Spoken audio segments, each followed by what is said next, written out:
Shalom, mari kita membuka firman Tuhan dari kitab Kejadian pasal 3 ayat ke-10. Kejadian pasal 3 ayat 10 kita baca. Ia menjawab, ketika aku mendengar bahwa engkau ada dalam taman ini, aku menjadi takut karena aku telanjang, sebab itu aku bersembunyi. Ayat yang di atasnya yaitu ayat ke-8 dan 9. Ketika mereka mendengar bunyi langkah Tuhan Allah yang berjalan-jalan dalam taman itu pada waktu hari sejuk, bersembunyilah manusia dan istrinya itu terhadap Tuhan Allah di antara pohon-pohonan dalam taman. Tetapi Tuhan Allah memanggil manusia itu dan berfirman kepadanya, "Di manakah engkau?" Firman Tuhan di sini menulis ketika manusia melanggar perintah Tuhan, yaitu ketika manusia memakan buah yang dilarang oleh Tuhan, yaitu memakan buah pengetahuan yang baik dan jahat. Ketika sesudah manusia memakan buah pengetahuan yang baik dan jahat, di sini firman Tuhan katakan pada waktu Tuhan sedang berjalan-jalan ya di Taman Eden ya pada waktu hari sejuk, manusia itu bersembunyi ya, mereka takut ya kepada Tuhan ya, takut kepada kehadiran Tuhan ya. Nah, jadi di sini firman Tuhan menulis tentang ketakutan, yaitu Alkitab menulis tentang ketakutan itu pertama kali ada di dalam kitab Kejadian pasal 3 ya, yaitu di ayat 10 ya. Ia menjawab, ketika aku mendengar bahwa engkau ada dalam taman ini, aku menjadi takut karena aku telanjang, sebab itu aku bersembunyi. Jadi ketakutan mulai terjadi sejak manusia melanggar perintah Tuhan, yaitu sejak manusia jatuh ke dalam dosa. Sebelum manusia melanggar perintah Tuhan, sebelum manusia jatuh ke dalam dosa, mereka belum pernah mengalami ketakutan ya, belum pernah mengalami ketakutan ya. Ketakutan itu seperti apa ya, mereka tidak pernah mengalami ya, dan tidak tahu ketakutan itu seperti apa.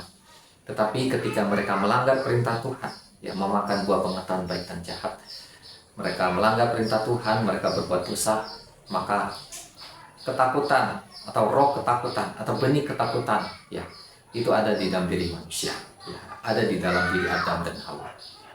Di dalam surat 1 Yohanes dikatakan bahwa ketakutan itu dia disebabkan ya karena tidak melakukan perintah Tuhan atau melanggar perintah Tuhan. Nah, ini dialami oleh Adam dan Hawa ya. Nah, jadi roh ketakutan ya, atau juga benih ketakutan ini ya, ada di dalam diri Adam dan Hawa. Dan ketika mereka beranak ya, mempunyai cucu, beranak cucu ya, maka benih ketakutan, roh ketakutan ini juga ada di dalam diri manusia ya, keturunan Adam dan Hawa ya. Jadi awal mula ketakutan ini adalah bahwa Tuhan itu tidak menciptakan ketakutan ya. Tuhan tidak menciptakan ketakutan, tapi ketakutan ini adalah akibat dari melanggar perintah Tuhan, akibat dari dosa ya, ada ketakutan. Nah, jadi sesudah Adam dan Hawa memakan buah pengetahuan baik dan jahat ya, mereka tahu ya apa itu takut ya. Ketakutan itu apa? Nah, salah satunya ketika mereka mendengar bunyi langkah Tuhan Allah yang berjalan di Taman Eden ya, mereka bersembunyi, mereka takut kepada Tuhan ya, mereka takut Tuhan marah ya, mereka takut Tuhan akan menghukum mereka ya. Tetapi di sini ya, Tuhan memanggil Adam ya, dia bertanya, "Di manakah engkau?" ya. Nah, jadi sebenarnya di sini Tuhan, tanpa Tuhan berbicara atau bertanya sama Adam, Tuhan tahu di mana Adam itu berada, karena Alkitab menulis bahwa Tuhan itu adalah Allah yang maha kuasa, dia adalah Allah yang maha tahu. Bahkan Tuhan itu adalah Allah yang menciptakan segala sesuatu yang ada di alam semesta, segala sesuatu apapun juga, baik itu benda, baik itu makhluk, baik itu air, baik itu udara ya, baik itu waktu, baik itu jarak ya, apapun itu semua adalah ciptaan dari Tuhan ya, semuanya tercipta dari firman ya. semuanya diciptakan, semuanya itu keluar, semuanya itu jadi dari perkataannya, dari firman-Nya. Alkitab menulis bahwa dalam Ibrani pasal 11, karena iman kita mengerti bahwa alam semesta telah dijadikan oleh firman Allah, sehingga apa yang kita lihat telah jadi dari apa yang tidak dapat kita lihat. Nah, jadi Tuhan tahu di mana Adam dan Hawa berada, ya. Tetapi di sini Tuhan bertanya, ya, karena Tuhan ingin ya menjadi sahabat, ya, sebagai bagi manusia dan juga sebagai bapak, ya, atau orang tua, ya, buat manusia. Nah, di sini Tuhan berkata, di manakah engkau? Nah, di sini ada menjawab, ya.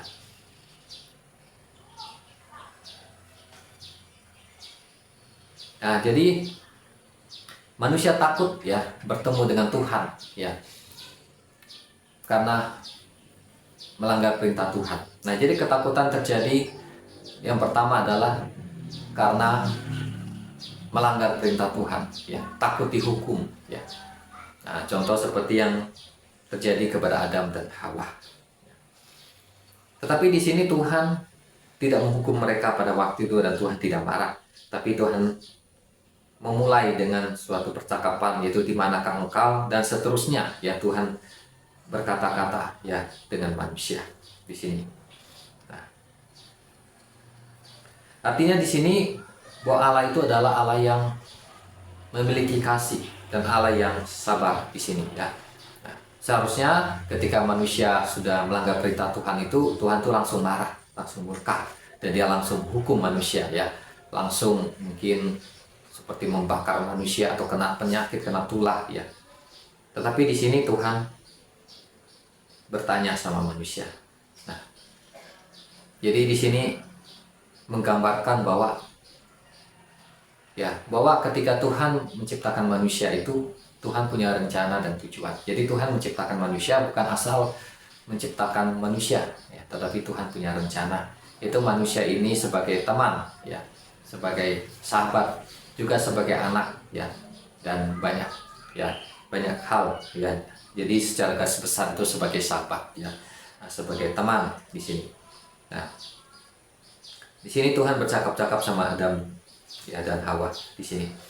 Nah, dan Tuhan tidak langsung menghukum manusia pada waktu itu, ya.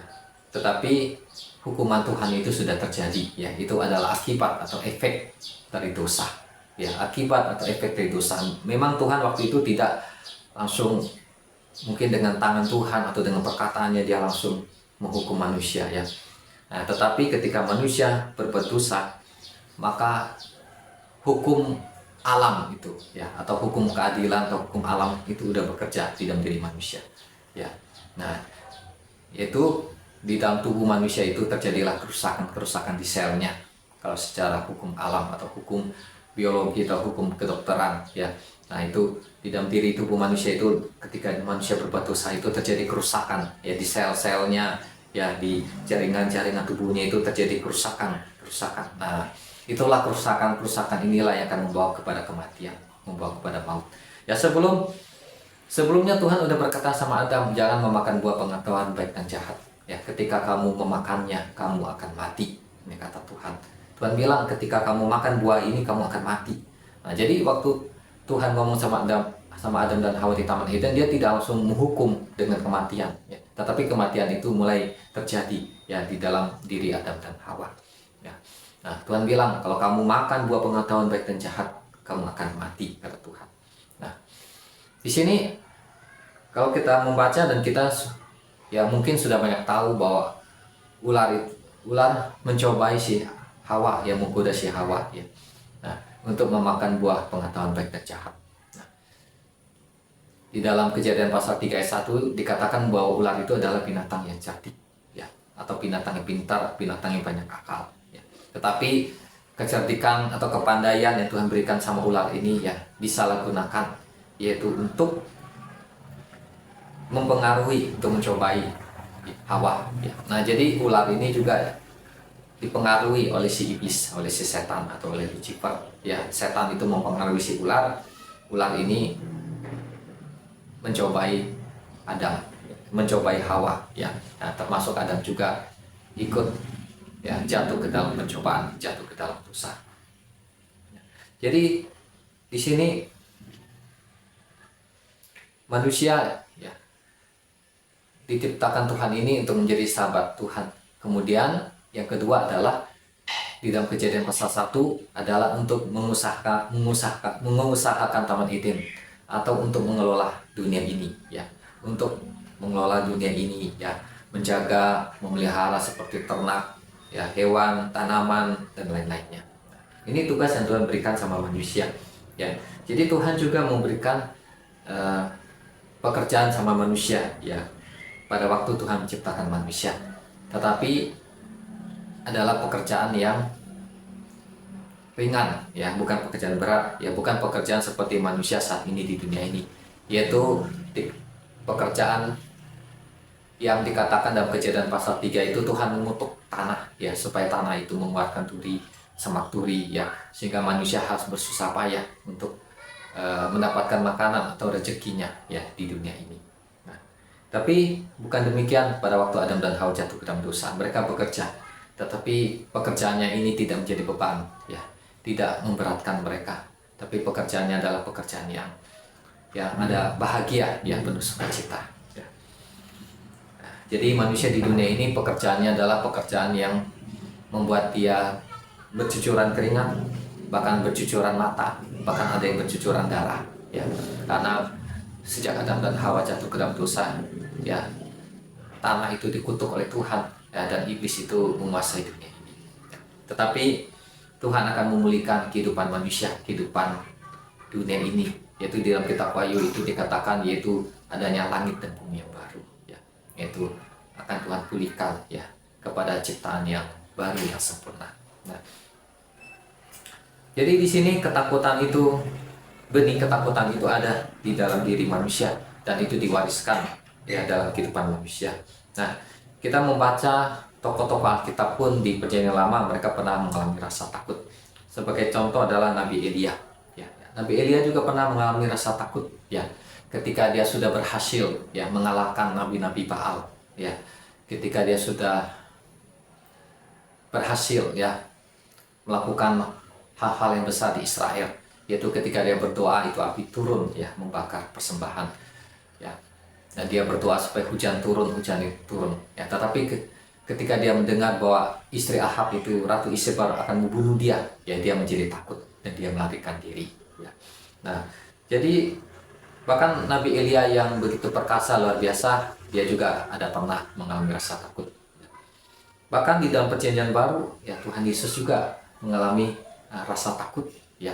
Di dalam kitab Lukas ya dikatakan dalam Lukas pasal 22 ayat 44 dikatakan pada waktu Tuhan Yesus bergumul ya di Taman Getsemani ya, di mana Tuhan Yesus itu sebagai manusia ya. Kadang-kadang orang kurang paham ya, Tuhan Yesus ya disebut Tuhan, tapi kok Tuhan itu bisa sakit, bisa disalibkan. Nah, maksudnya Tuhan Yesus ini dalam arti adalah bahwa Yesus ini adalah Tuhan, anak Allah ya, dia jadi manusia ya. Nah, dan dia menjadi 100% manusia. Nah, jadi maksudnya seperti itu ya. Jadi karena Yesus itu menjadi manusia, dia bisa seperti yang dialami oleh manusia, bisa sakit, bisa senang, bisa mati juga. Nah, tetapi Alkitab itu menulis pada waktu Yesus disalibkan mati dan bangkit dari antara orang mati, nah itu kemudian naik ke surga, dia dimuliakan ya, dia ada sebagai Tuhan. Nah, artinya dia sebagai Tuhan nggak jadi lagi seperti manusia ya, sebagai Tuhan ya, seperti semula ya, yaitu sebagai anak Allah ya, sebelum dia datang ke dunia sebagai manusia.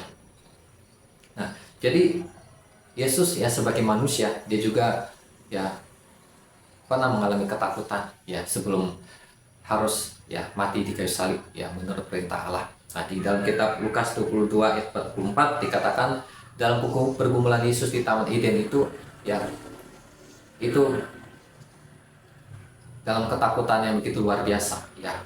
Nah, kalau istilah zaman sekarang ini itu adalah stres atau depresi ya, yang tingkat ketinggi, itu bahaya ya, itu bisa membunuh ya, yang mungkin bisa stroke atau pembuluh darahnya bisa pecah atau apa gitu ya, karena Yesus mengalami suatu beban yang begitu berat, ya.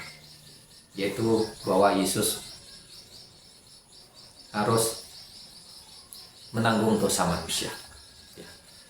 Bukan menanggung dosa satu orang manusia, tapi Yesus itu harus menanggung dosa semua manusia, ya, seluruh manusia, dari yang kecil sampai yang tua, ya.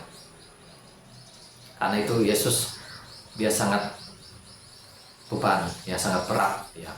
Nah, sehingga keringatnya itu, ya, pergumulannya itu, keringatnya itu seperti darah, ya, pertetesan darah, ya, dalam pergumulan yang sangat berat. Nah, jadi Yesus juga mengalami ketakutan, ya. Artinya manusia hidup di dunia ini dia tidak lepas dari mengalami ketakutan, seperti dia merasa bahagia, merasa sedih. Nah, ketakutan ini ada saudaranya juga, ya. Saudara dari ketakutan itu adalah kekhawatiran, ya. Jadi ketakutan dan kekhawatiran ini, ya, adalah saudara, ya, atau boleh disebut kakak beradik, ya. Nah, sejak manusia jatuh ke dalam dosa, manusia takut. Nah, dari takut ini akan ada namanya kekhawatiran, ya. Ketakutan dan kekhawatiran ini sama, ya. Nah, kalau kita membaca di dalam Alkitab, ya, dalam Alkitab, kalau kita mencari kata jangan takut dari Kejadian sampai Wahyu, dia akan muncul, ya, ayat-ayatnya. Nah, itu ada sekitar 100 lebih, ya, yang menulis jangan takut. Nah, artinya Tuhan selalu berkata sama manusia, berpesan sama manusia, kepada umatnya, kepada hamba-hambanya. Nah, kalau di Perjanjian Baru pada gerejanya itu jangan takut, ya, jangan takut, ya, jangan takut, ya, karena waktu Tuhan ciptakan Adam dan Hawa itu tidak ada ketakutan. Ketakutan ini adalah akibat dari dosa, ya, akibat dari melanggar perintah Tuhan, ya. Nah, jangan takut. Artinya kalau jangan takut, ya, itu perintah Tuhan, jangan takut. Artinya ketakutan itu bisa dilawan, ya, bisa dihadapi, ya. Nah, seperti yang dialami oleh Yesus, ya, Yesus bisa melawan ketakutan itu, ya, dengan pergumulan doa. Ya, jadi kita bisa melawan ketakutan itu dengan doa, melawan dengan doa, melawan dengan doa dan iman, ya, roh ketakutan itu bisa dilawan, ya. Nah, firman Tuhan ada menulis bahwa barang siapa yang dikalahkan oleh seseorang, dia adalah hamba orang tersebut, ya, yang ditulis oleh Rasul Petrus dalam surat Petrus, bahwa siapa yang dikalahkan oleh orang, dia adalah hamba orang. Nah, jadi kalau orang dikalahkan oleh ketakutan, berarti dia hamba roh ketakutan. Nah, sedangkan Alkitab menulis orang yang percaya Tuhan Yesus adalah orang yang berkemenangan. Dalam Roma 8 ayat 37, kita lebih daripada seorang pemenang. Artinya roh ketakutan itu bisa dikalahkan, ya. Ketakutan apapun juga di dalam hidup manusia, ya. Ada yang takut ketinggian, ya, dia kalau naik ke tempat-tempat tinggi dia takut. Ada yang takut mati. Nah, kalau yang takut kematian ini rata-rata semua manusia, ya, karena ini ada ditulis di dalam kitab Ibrani, ya, pasal 2 ayat 15, bahwa manusia ini, ya, takut kepada kematian, ya. Tapi kita berkata orang yang percaya sama Tuhan Yesus, ya, dia dibebaskan dari roh ketakutan, takut kepada kematian. Dia dibebaskan dari kuasa maut. Dalam 1 Tesalonika pasal 4, setiap orang yang percaya Tuhan Yesus ketika dia meninggal itu dikatakan rohnya itu naik ke Firdaus, ya. Ya, naik ke surga, naik ke Firdaus, ya. Dibawa oleh Tuhan, dibawa oleh malaikat ke Firdaus, ya, ke surga. Nah, jadi orang yang percaya sama Tuhan Yesus dibebaskan dari maut, ya, tidak perlu takut. Nah, tapi kalau orang yang tidak percaya Tuhan Yesus, apalagi kalau orang yang berbuat dosa, jahat, nah, dia perlu takut, dan dia juga akan mengalami takut kepada kematian. Ya, siapapun dia, baik dia itu presiden, baik itu dia raja, baik dia konglomerat, baik dia itu jenderal atau menteri, ataupun petani, atau apapun, ya, orang-orang biasa, ya, dia mati, ya, dia akan mengalami maut, ya, sehingga ada rasa takut kepada kematian, ya. Tapi orang yang percaya sama Tuhan dibebaskan dari maut, dibebaskan dari takut kepada kematian, ya, sehingga kita menulis, ya, kalau kita membaca dalam tulisan Rasul Paulus dan kitab Filipi, Rasul Paulus berkata, ya, apa yang harus aku pilih, ya, apakah aku akan pergi kepada Yesus, ya, itu adalah suatu kebahagiaan, kata Paulus. Nah, pergi kepada Yesus ini bukan berarti Paulus ini tiba-tiba langsung naik ke surga, ya ada awan bahwa dia langsung naik ke surga, ya seperti Tuhan Yesus naik ke surga, atau seperti Elia naik kereta, ya kereta berapi, ya kuda berapi bawa dia ke surga. Bukan seperti itu, udah mati dia meninggal, ya dia mati. Nah, tapi kita nggak menulis Paulus itu takut ya kepada kematian, malah dia bilang kalau dia mati dia bahagia karena dia bisa bertemu Yesus. Ya, tapi dia berkata, saya tahu saya masih harus hidup di dunia ini untuk menghasilkan buah, ya untuk memberkati gereja Tuhan, supaya gereja Tuhan itu bisa bertumbuh. Ya. Nah, jadi bagi orang percaya Tuhan itu yang 100% ya hidup dalam firman Tuhan, kehendak Tuhan, hidup dengan benar, dia tidak akan takut kepada kematian. Malah kematian itu dia bisa bersuka cita, ya artinya dia bisa bertemu dengan Yesus, ya dia bisa lepas dari dunia ini yang banyak penderitaannya. Ya. Nah seperti itu. Ya berbeda ya dengan orang yang tidak percaya Tuhan. Ketika dia mau mati dia takut. Mungkin dia bisa berteriak-teriak. Mungkin dia bisa wajahnya bisa tegang, ya pucat, ya karena dia takut mati. Ya. Nah seperti itu. Nah jadi ketakutan ini ya ada di dalam kehidupan manusia siapapun dia. Ya baik dia itu anak kecil, baik dia orang kaya, orang berkuasa, orang tua, siapapun ya. Seperti tadi itu sudah pernah dialami oleh Nabi Elia, bahkan dialami oleh Yesus sendiri ya. Tetapi firman Tuhan ya memberikan kita jalan keluar ya di dalam perjanjian baru, bahwa orang yang percaya sama Tuhan itu dia tidak lagi menjadi budak ya. Di dalam kitab Galatia, kamu dibebaskan dari roh perbudakan, artinya dibebaskan dari perbudakan roh ketakutan. Artinya dia menjadi orang yang merdeka, artinya dia bebas dari roh ketakutan. Jadi orang yang percaya sama Tuhan Yesus dia bisa melawan itu ketakutan. Itu Alkitab yang menulis. Di dalam 2 Timotius pasal 1 ayat 7 dikatakan, sebab Allah memberikan kepada kita bukan roh ketakutan, tetapi roh yang membangkitkan kekuatan, kasih dan ketertiban. Tuhan tidak memberikan kita roh ketakutan ya, tetapi roh yang membangkitkan kekuatan, roh keberanian, roh iman, roh kasih, roh kuasa, roh ketertiban, atau ada terjemahan lain yang menulis pikiran yang sehat. Nah, jadi Tuhan kasih kita bukan roh ketakutan. Nah, jadi kalau manusia takut itu dari mana? Karena kita menulis Tuhan itu tidak kasih roh ketakutan. Ya, kalau kita baca dalam kitab Wahyu itu makhluk-makhluk di surga, malaikat-malaikat di surga itu di situ tidak ada menulis ketakutan. Tapi yang ada hanya kebahagiaan aja, memuji menyembah Tuhan di surga. Ya. Nah, jadi ketakutan itu dari mana? Kalau Tuhan tidak kasih, pertama ketakutan itu muncul dari dalam diri manusia akibat dari dosa, ya akibat dari perbuatan dosa, warisan dari Adam dan Hawa, ya benih dosa. Ya. Kemudian ketakutan juga adalah pekerjaan dari si iblis, pekerjaan dari setan. Ya iblis atau setan itu dia melepaskan roh ketakutan atau melepaskan panah-panah ya secara alam roh itu seperti panah yang dia lepaskan, atau dalam bentuk apapun juga ya itu dia lepaskan. Itu adalah roh ketakutan yang dia lepaskan kepada seseorang.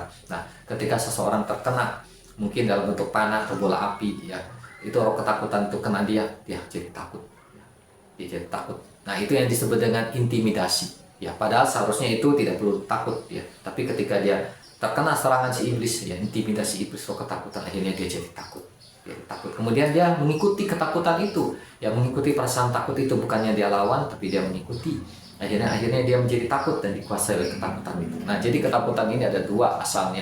Pertama dari diri manusia ya, akibat dari dosa, warisan dari Adam dan Hawa. Terus yang kedua adalah intimidasi atau pekerjaan dari iblis, serangan dari iblis bikin manusia takut. Contoh ketika seseorang dia mau pergi ke suatu kampung atau suatu desa memberitakan Injil ya, memberitakan firman, tiba-tiba bisa contoh setan memberikan ketakutan sama dia, jadi takut dia, takut dia tiba-tiba mau masuk ke daerah itu, dia takut.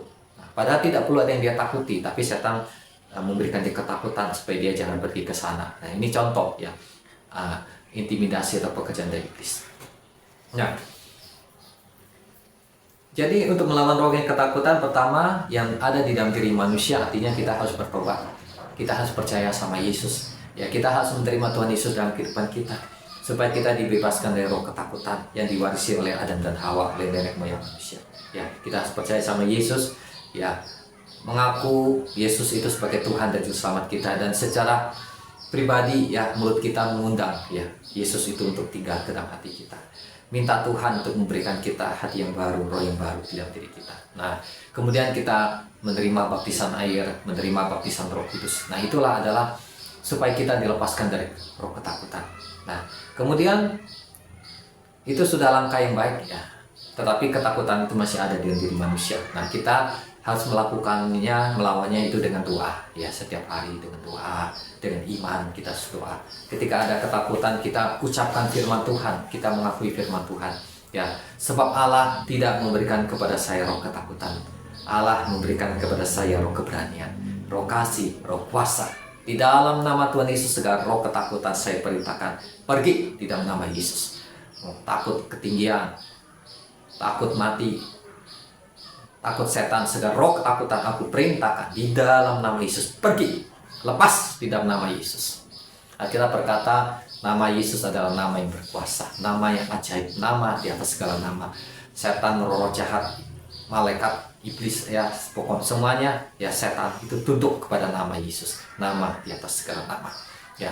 Jadi roh ketakutan itu bisa kita usir dengan nama Yesus, dengan iman. Pergi di dalam nama Yesus. Saya tidak perlu takut. Saya punya Roh Kudus. 1 Yohanes 4 ayat 4. Roh yang ada di dalam kamu lebih besar daripada roh yang ada di dalam dunia. Roh Kudus itu lebih besar daripada roh yang ada di dalam dunia. Roh Kudus itu lebih besar daripada roh ketakutan. Jadi ada roh ketakutan dan ada Roh Kudus. Nah, yang lebih besar itu Roh Kudus ya. Roh ketakutan itu hanya kecil ya, jadi intimidasi ya.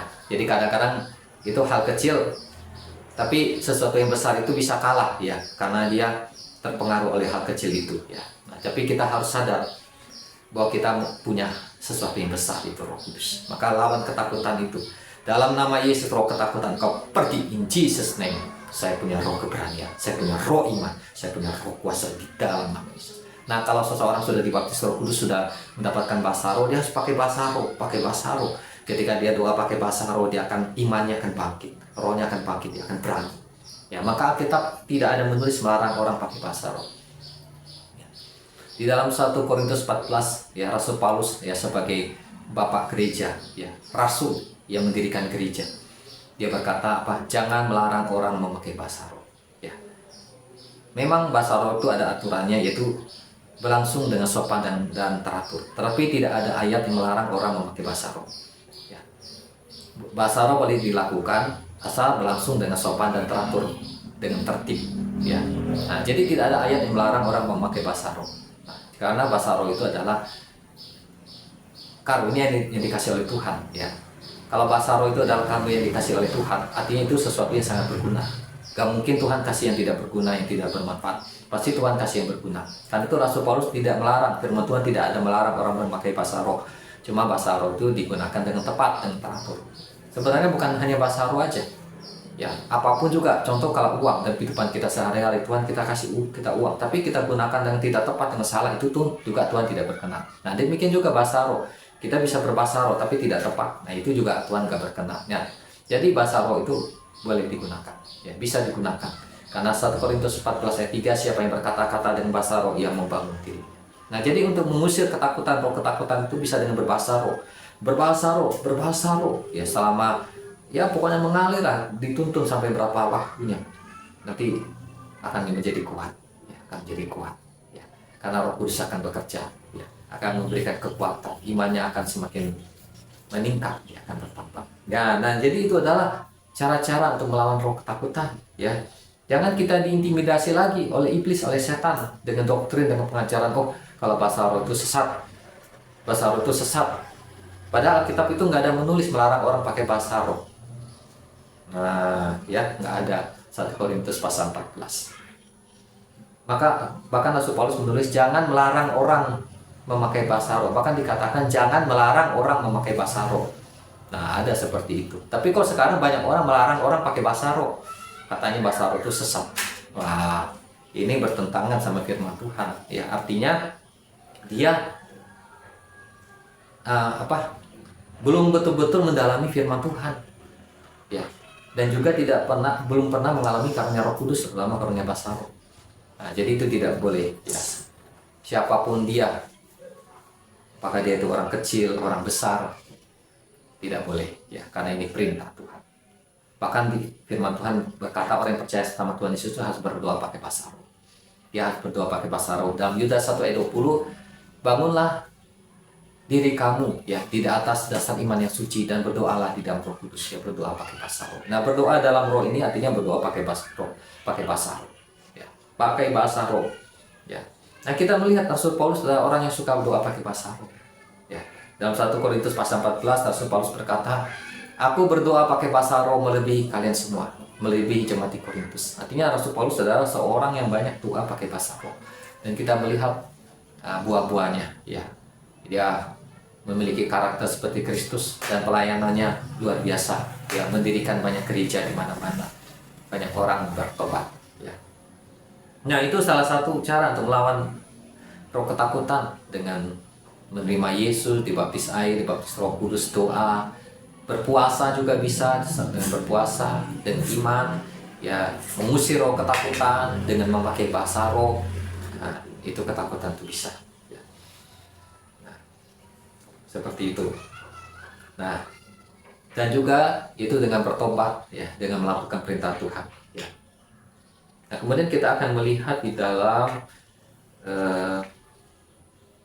1 Yohanes, ya. Di dalam 1 Yohanes itu dikatakan bahwa di dalam kasih tidak ada ketakutan, ya. 1 Yohanes, ya, pasal 4 ayat 18. 1 Yohanes pasal 4 ayat 18. 1 Yohanes 4 ayat 18, di dalam kasih tidak ada ketakutan. Kasih yang sempurna melenyapkan ketakutan. Sebab ketakutan mengandung hukuman, dan barang siapa takut, ia tidak sempurna di dalam kasih. Nah, kita bilang di dalam kasih itu tidak ada ketakutan, ya. Supaya kita tidak takut, ya, kita harus hidup di dalam kasih. Yaitu kasih Allah yang sering kali disebut kasih agape, ya, bukan lagi kasih manusiawi, bukan kasih manusia yang diwariskan oleh Adam dan Hawa, tapi adalah kasih dari Allah, kasih ilahi, ya, kasih agape, ya.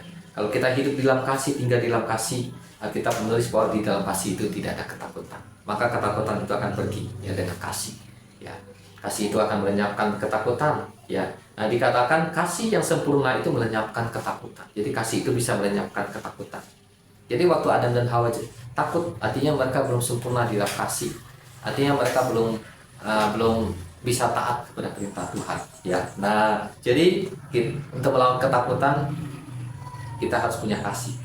Kita harus tinggal di dalam kasih Yesus. Nah, di sini kasih Yesus itu, kasih Allah itu disebut kasih yang sempurna, ya. Ya, kalau kasih manusia bisa mengasihi, bahkan orang yang belum percaya Tuhan Yesus pun bisa mengasihi. Nah, itu adalah kasih warisan dari Adam dan Hawa, kasih manusiawi, ya, kasih. Nah, tapi di sini dikatakan kasih yang sempurna itulah kasih Allah, kasih dari surga, kasih dari Roh Kudus. Di dalam Galatia 5 ayat 22 sampai 23, tetapi buah roh ialah kasih, sukacita, damai sejahtera, kesabaran, kemurahan, kebaikan, kesetiaan, kelemah lembutan, dan kemasan diri. Nah, jadi Roh Kudus memberikan buah kasih. Nah, ini bukan kasih dari Adam dan Hawa, bukan kasih manusia, tapi kasih dari Allah, kasih yang sempurna.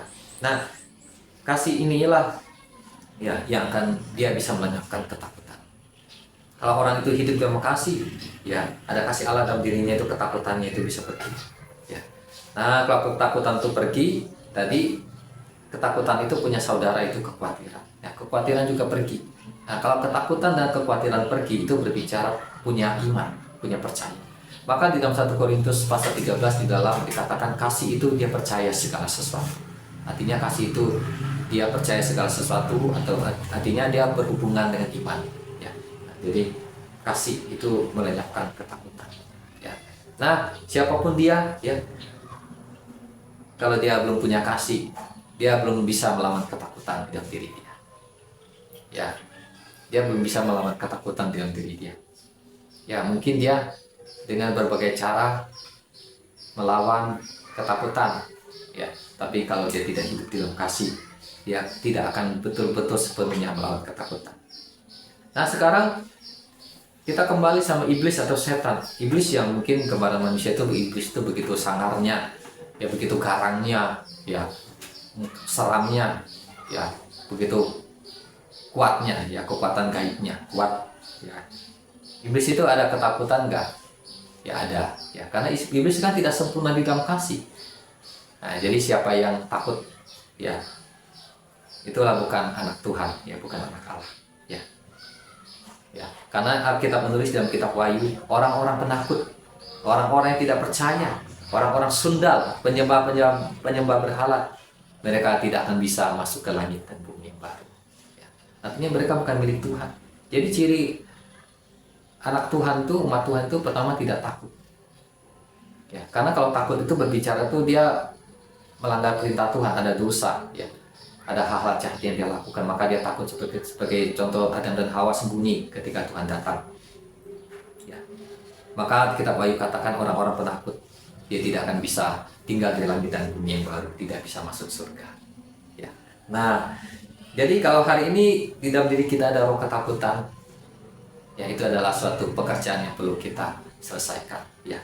Kita harus membuang, ya, mengalahkan roh ketakutan itu dengan kebenaran, ya, dengan firman Allah dan kasih, ya, dengan iman, dengan kuasa dari Roh Kudus, ya, kuasa dari Tuhan Yesus. Ya, di dalam kasih tidak ada ketakutan. 1 Yohanes 4 ayat 18, kasih yang sempurna melenyapkan ketakutan.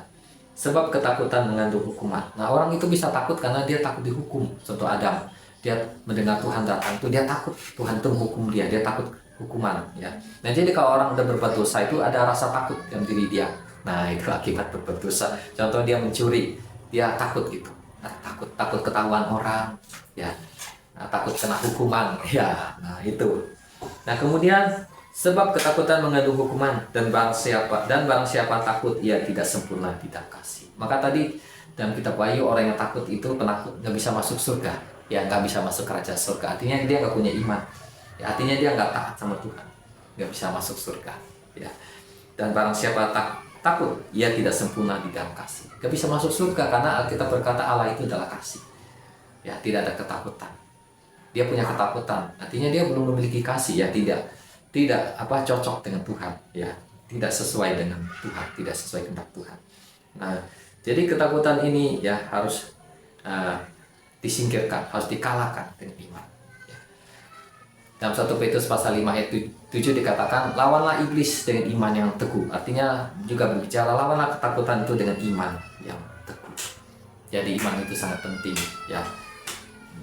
Iman itu sangat penting. Makanya kita harus belajar firman Tuhan setiap hari supaya iman kita bertumbuh, ya, supaya kita punya iman. Kita harus berdoa pakai bahasa roh. Kalau kita belum bisa dapat bahasa roh, kita harus minta sama Tuhan, minta baptisan Roh Kudus.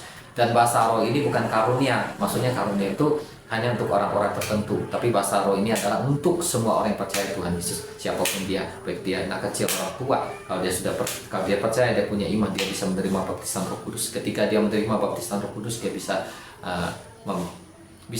berkata-kata dengan bahasa-bahasa yang baru, atau bisa memakai bahasa roh, ya, bisa doa pakai bahasa roh, ya. Jadi